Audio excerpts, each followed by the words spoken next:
Bonjour à toutes et à tous et bienvenue dans votre émission d'information Passe l'Info. Cette semaine, on ne vous fera pas perdre votre temps en vous parlant du remaniement ministériel, qui n'est qu'une façon détournée de vous faire oublier la réforme des retraites. On ne vous parlera pas non plus de l'affaire Karachi, étant donné que le principal intéressé, Nicolas Sarkozy, est juridiquement intouchable. On ne parlera pas non plus de la victoire des Bleus face à l'Angleterre, parce qu'en France, on ne met à l'honneur les Français d'origine étrangère que lors d'exploits sportifs. Le reste du temps, on les stigmatise. Exactement. Et pour finir, on ne vous parlera pas non plus du mariage de Kate Middleton avec le prince William, parce que tout simplement, on s'en fout. On s'en fout exactement et on ne vous parlera pas non plus que cette semaine, comme vous avez pu le constater, j'ai récupéré ma place. Ouais. Et avant de commencer cette édition, je vous laisse écouter les propos d'une vedette de la radio française qui se prive de commentaires. Alors je regarde s'il n'y a pas eu des Français qui ont gagné l'Eurovision depuis, parce que quand même c'est pas possible. 1998, Dana International. Quoi, c'est français ça? Un peu Israël. Actualité nationale. En cette période de mécontentement profond des Français à l'égard de Sarkozy et de sa politique, les ambitions s'aiguisent en vue de l'élection présidentielle de 2012. Bien sûr, le Parti socialiste se voit déjà à l'Élysée en utilisant le mécontentement justifié des salariés. Alors, les primaires ont commencé.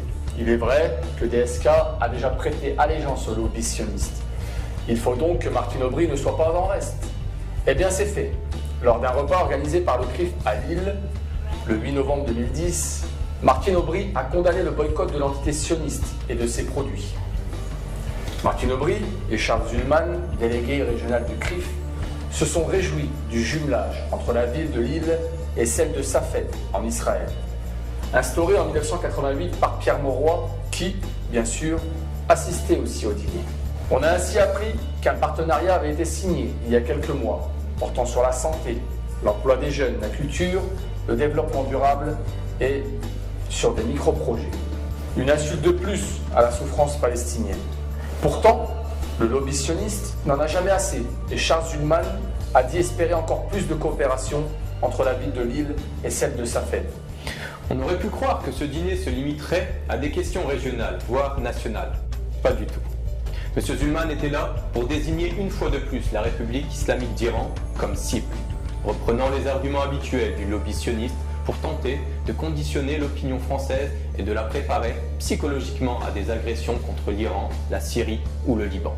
Charles Zullmann indique, lors de ce dîner, à l'éventuelle candidate Martine Aubry, quelle devrait être la politique étrangère de la France, à savoir faire de l'Iran notre ennemi principal afin d'exécuter fidèlement les ordres de Tel Aviv.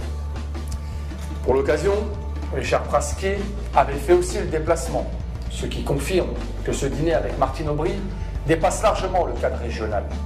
Comme à son habitude, il a agité l'épouvantail habituel de l'antisémitisme, qui selon lui se fixe chez les jeunes générations dans certaines zones prioritaires et certains groupes scolaires. Les futurs ministres socialistes des Affaires internationales, de l'Intérieur et de l'Éducation nationale ont déjà leur feuille de route fixée par le CRIF. Actualité internationale. L'Espagne a annulé la conférence des pays riverains de la Méditerranée qui devrait se tenir à Barcelone le 31 novembre 2010. Cette annulation est motivée par la poursuite de la colonisation par Israël. L'Espagne donne une leçon à beaucoup de gouvernements européens, notamment à la France. On n'imagine pas le gouvernement Sarkozy oser déplaire à ses commanditaires de Tel Aviv. Le gouvernement espagnol est dirigé par des socialistes. On connaît la servilité des socialistes français vis-à-vis d'Israël et de son lobby. On a envie de dire aux socialistes de l'Hexagone, qui trop souvent donnent des leçons de morale politique à tout le monde, de s'inspirer de leurs camarades espagnols. Leur position s'explique également par la position du mouvement antisioniste en Espagne, un sujet sur lequel nous reviendrons prochainement. La colonisation continue à Jérusalem-Est. La sinistre farce des prétendues négociations Israël-autorité palestinienne continue. Israël vient d'annoncer la construction de 1300 nouveaux logements dans la partie est de Jérusalem. Déjà, les États-Unis s'efforcent de proposer un gel de la colonisation pour permettre aux négociations de redémarrer. Il s'agit en fait d'un écran de fumée destiné surtout à préserver le peu de prestige et de confiance qui reste à la prétendue autorité palestinienne de Mahmoud Abbas. Difficile exercice d'équilibriste. Un officiel israélien a déjà déclaré qu'il ne voyait pas le rapport entre la colonisation et la poursuite des négociations. On doit reconnaître que quelque part, il n'a pas tort. Tout Israël n'est que colonisation. C'est ce que pense, comme vous le savez, une immense majorité de Palestiniens qui savent depuis longtemps que négociation veut dire malheureusement capitulation face à l'entité sioniste.